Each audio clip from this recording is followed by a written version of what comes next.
தமிழகம் எங்கும் கிளைகள் கொண்ட அண்ணமால் institute of hotel management and hospital management படிப்பில் சேர்வதற்கான அட்மிஷன் நடைபெறுகிறது. தனியார் சார்,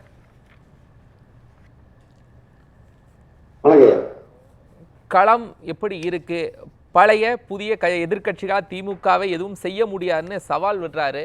ஆனால் களம் வலிமையா விஜயும் இபிஎஸும் பிரச்சாரத்தை மேற்கொண்டுட்டு இருக்கிறாங்க. செல்லும் இடமெல்லாம் மிகப்பெரிய அளவில் ஸ்தம்பிக்கிற அளவில் கூட்டம் இருக்கிறது.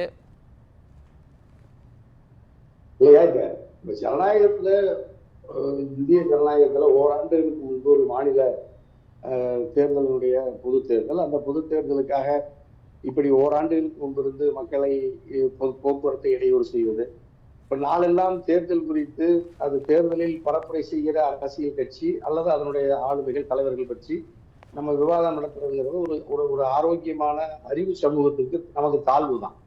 ஏன்னா நீங்க ஒரு ஓராண்டுகளுக்கு முன்பிருந்து கிட்டத்தட்ட இந்த பிரச்சார விவாதங்கள் அல்லது பிரச்சார பயணங்கள் இதெல்லாம் இந்தியாவில் இதுதான் முதன்முறை. அது தமிழ்நாட்டுல குறிப்பா இந்த 2026 பொது தேர்தலுக்கு தான் இதை நம்ம புதுசா அறிமுகப்படுத்தியிருக்காங்க.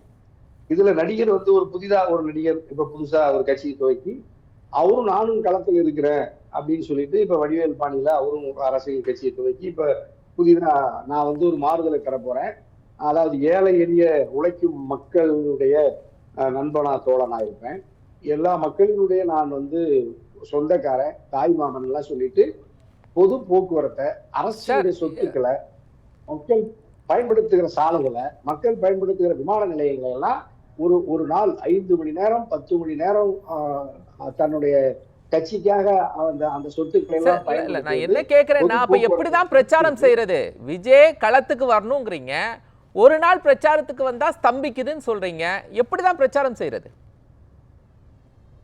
இல்லையா இப்ப இது எந்த சட்டத்துல இப்படி நீங்க விமான நிலையத்திலிருந்து ஒரு 5 மணி நேரம் 5 கிலோமீட்டர் கடக்கிறதுக்கு வாகன ஊர்வலம் பேரணி நடத்துறதுக்கு எப்படி பண்ணலாம்?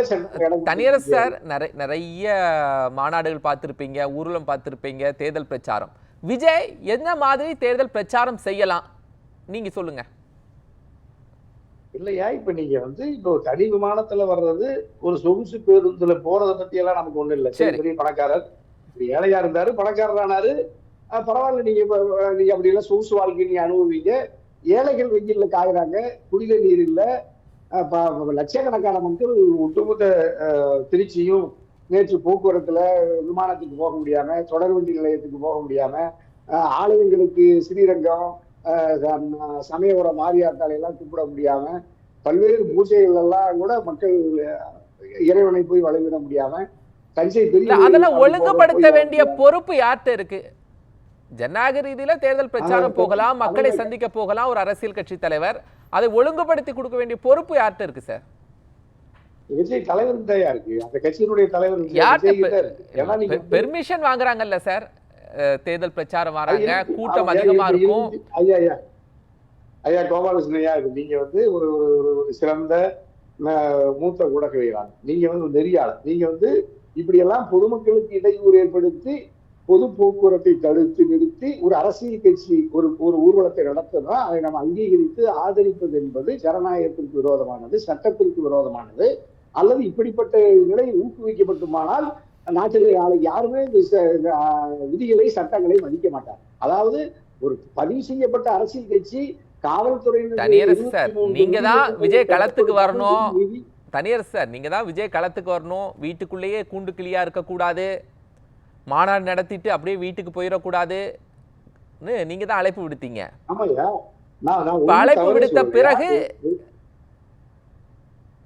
ஆமாய்யா, நான் வரமாட்டேன், வந்தா தெருவில் தான் நின்றுக்குவேன், போக்குவரத்து எல்லாம் தடுத்து நிறுத்துவேன், எந்த கருத்து பேச மாட்டேன், நான் வர்ற வண்டி வேலை செய்யாது, நான் இப்ப நாட்டையே திருத்த போறேன், நான் என் வண்டியில சொகுசு வண்டியில் இருக்கிற ஒளி வாங்கி ஒளி பெருக்கி ரெண்டுமே வேலை செய்யாது, எந்த அப்ப நான் திட்டமிட்ட நேரத்துக்கு நான் பயண நேரத்தை ஒழுங்குபடுத்த மாட்டேன், அந்த பதட்டமே இல்லாம ஒரு இவ்வளவு பெரிய ஒரு தலைவர்னு இவர் சொல்லிக்கிறவரு எந்த பதட்டமும் இல்லாம பொது போக்குவரத்துக்கு நம்ம இடையூறு செய்யறங்கிற கூச்சமே இல்லாம இதை எவ்வளவு சொகுசா தன்னுடைய வீட்டுல ஒரு ஒரு குளிர்சாதன அறையில தனித்த அறையில் அமர்ந்திருப்பதை போல பவனி வருகிறதெல்லாம் நீங்க இந்த நாட்டுல சட்ட அனுமதி செய்வாங்க. இந்த மத்திய ஒன்றிய பாஜக அரசு இந்த மாநிலத்துல இருக்கிற திமுகவுடைய தலைவர் ஸ்டாலினுடைய அரசு இருக்கு பார்த்தீங்களா, இதெல்லாம் அரசா நடக்குதுங்க.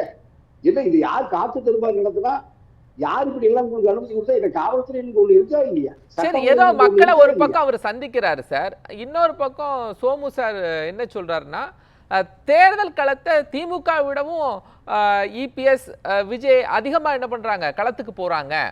திமுக அந்த அளவுக்கு செய்யல, இன்டோர் ப்ரோக்ராம்ஸ் நடத்துறாங்க நீங்க சொன்னது மாதிரி.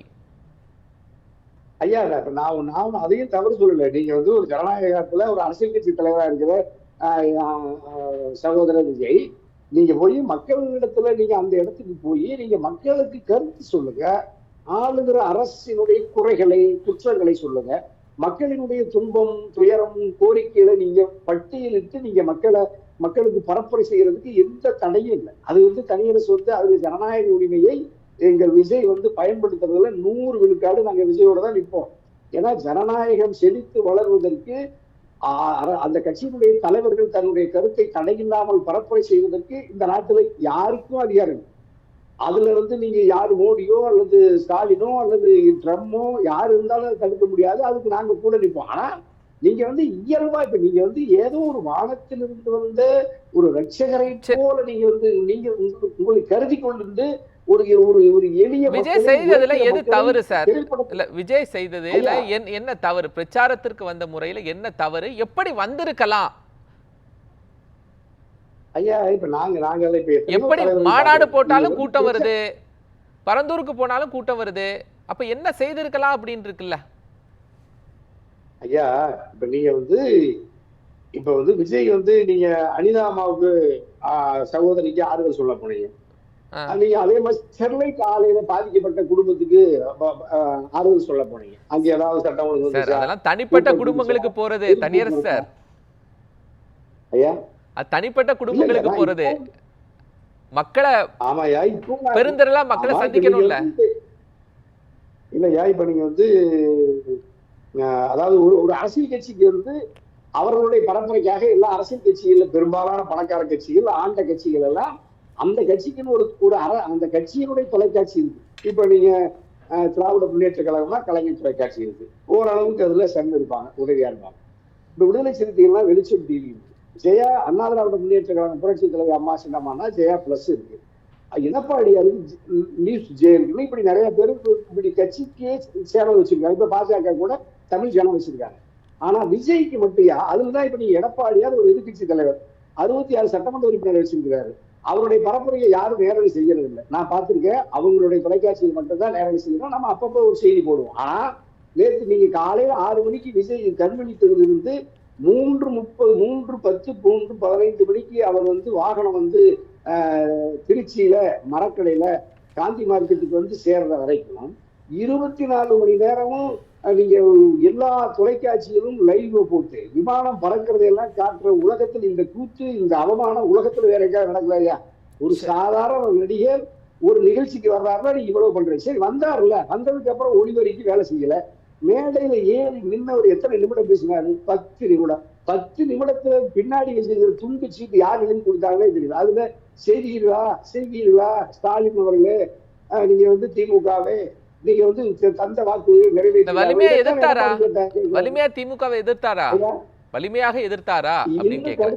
ஐயா நான் கடுமையா இன்னும் எதிர்த்து சொல்றேங்க. நீங்க என்ன கடுமை நல்லா எதிருங்க. நீங்க உங்களை மாதிரி இளைஞர்கள் வரணும். இப்ப எங்க லயோலாமணி மாதிரி இன்னும் ஏராளமான இளைஞர்கள் அந்த அதுக்கு தலைமையேற்று இந்த இளைஞர் பட்டாளத்தை தயார் செய்யணும். அவர்களுக்கு ஒரு அறிவுபூர்வமான அரசியலை கற்பித்து நீங்கள் போட்டுகிற கொள்கை வழி தந்தை பெரியாருடைய பகுத்தறிவு கருத்துக்களை நீங்க எடுத்துக்க சமூக நீதி அதெல்லாம் பேசுறாரு. பெரியாருடைய மண்ணில இருந்து நான் துவங்குறேன் மகிழ்ச்சியா. ஆனா பெரியார் என்ன சொன்னாரு? ஒரு வார்த்தை சொன்னீங்களா? ஆமா பெரியார்னு சொன்னீங்க. பெரியார்னா யாரு? சரி சரி தொடர்ந்து பேசுவோம் தனியரசு. அம்பேத்கரையான்னு சொல்றீங்க. அம்பேத்கரையானா யாருன்னு இதுவரைக்கும் எங்க விஷயம் தெரியாது. எங்க லயோலாமணி மாதிரி இருக்கிறவங்க யாராவது எழுதி கொடுத்தாலும் லயோலாமணி மாதிரி எழுதி கொடுத்தா படிப்பாங்க. அவங்களும் யாரும் எழுதி கொடுக்கறது? சரி எழுதி கொடுத்த அந்த சீட்டுல பூரா திராவிட முன்னேற்ற கழகம் பாஜக பெயர் அளவுக்கு சுட்டி காட்டிட்டு நிறுத்திடும். அப்புறம் மைக்கு வேலை செய்யறதுல அங்கிருந்து இன்னொரு 3 இடத்துல போய் அப்ப 1000கணக்கான மக்கள் உங்களை நம்பி கூடியிருக்கிறாங்க. நீங்க ரசிகர்களை திரையரங்கத்துல சுரண்டிய விஜய் இப்பொழுது அரசியல் கட்சி தலைவர் என்கின்ற பெயரில் அப்பாவி உழைக்கின்ற ஏழை வன்மையாக கண்டிக்கிறேன். வார்த்தைகளை நீங்க நாகரிகமாக பயன்படுத்தணும் ஐயா. இந்த சுரண்டது ரசிகர்கள் கூட்டம் இது போன்ற வார்த்தைகளை பயன்படுத்தக்கூடாது. துண்டு சீட்டை பார்த்து படிக்கிறான்னு சொல்றீங்களா? இதே ஸ்டாலின் அவர்களை பார்த்து கேட்பதற்கு உங்களுக்கு துணிச்சல் இருக்கா? ஐயா ஸ்டாலின் அவர்கள் எதை பார்த்து படிக்கிறாரு? துண்டு சீட்டை பார்த்தானே படிக்கிறாரு. திரு உதயநிதி ஸ்டாலின் அவர்கள் எதை பார்த்து படிக்கிறாரு? துண்டு சீட்டை பார்த்தானே படிக்கிறாரு. உங்களால் பேசுறதுக்கு துணிச்சல் இருக்கா? ஒரு அரசியல் கட்சி தலைவரை குறித்து பேச வேண்டும் என்று உங்களுக்கு ஒரு நாகரிகம் தெரியல. எப்படி பேச வேண்டும் என்ற ஒரு நாகரிகம் இல்லையா? நீங்க எங்களுக்கு நாகரிகத்தை கற்பிக்கிறீங்களா? எங்களுக்கு அரசியலை நீங்க கற்பிக்கிறீங்களா? நாங்க அரசியல் மயப்பட்டவர்கள் தான். தந்தை பெரியாரையும் அண்ணல் அம்பேத்கரையும் கொள்கை தலைவர்களாக கொண்டு களமாடி கொண்டிருக்கிறோம். தந்தை பெரியாருடைய சமூக நீதி பாதையில் பயணிக்கிறோம். சமூக அநீதியாக இருக்கின்ற திமுகவோடு இருந்து கொண்டு சமூக நீதியை பத்தி பேசுவதற்கு அண்ணன் தனியரசர் அவர்களுக்கு என்ன அருகதை? தனிப்பட்ட முறையில் இல்ல அவர் வார்த்தைகள் பயன்படுத்துறாங்க. கொள்கை அவர் என்ன சொன்னாரு? ரசிகர்களை சுரண்டினார்னு ஒரு வார்த்தை பயன்படுத்தினாரு. அதை நீங்க ஆமோதிச்சீங்களா, எதிர்த்தீங்களா? இல்ல நான் முதலமைச்சருக்கு ஸ்டாலினுக்கு ஆதரவா நான் பேசவே இல்லை. அவரு துண்டு சீட்டை பார்க்காம படிக்கிறாருன்னு நான் இப்ப சொன்னேன். அதை சொல்லுங்கன்னு சொல்றேன். அதை ஏன் நீங்க சொல்ல மாட்டீங்க? உங்களுடைய விமர்சனம் என்பது ஆட்சியாளர்களை பார்த்து நீங்க கேள்வி கேட்க மாட்டேன்றீங்க. அது குறித்து கேளுங்க, அது குறித்து பேசுங்க. ஐயா ஸ்டாலின் அவர்கள் ரோட் ஷோ போறாரு, போக்குவரத்து இடையூறு ஏற்படுது, அது குறித்து பேச மாட்டேன்றீங்க. உதயநிதி ஸ்டாலின் அவர்கள் ரோட் ஷோ போறாங்க, அங்க போக்குவரத்து இடையூறு ஏற்படுது, அது குறித்து நீங்க பேச மாட்டேன்றீங்களா? அது குறித்து நீங்க பேசுங்க, நம்ம சொல்றோம். இப்ப மணிக்க ஒத்துக்கிட்டார். அதாவது நான் சராசரியா திராவிட முன்னேற்ற கழகத்தின் முதலமைச்சர் அல்லது தலைவர் ஸ்டாலினை போல, உதயநிதி ஸ்டாலின் துணை முதலமைச்சரை போல எங்கள் தலைவர் விஜயும் ரோட்டை மறித்து போக்குவரத்துக்கு இடையூறு செய்து பாதுகாப்பு எந்த இடத்துல இடையூறு ஏற்படுத்தல, எங்களால் எந்த சட்ட ஒழுங்கு பிரச்சனையும் ஏற்படல என்பதை அழுத்தம் திருத்தமாக நாங்கள் தெரிவித்துக் கொள்றோம். பேசுவோம். நன்றி தனியார் சார், நன்றி. நம்ம தொடர்ந்து பேசலாம். பின்பற்றும் சட்ட ஒழுங்கை பாதுகாப்புன்னு சொல்ற சட்டம் சந்தி சிரித்து கொண்டிருக்கீங்க. அது குறித்து பேசுங்க. சரி பேசுவோம்.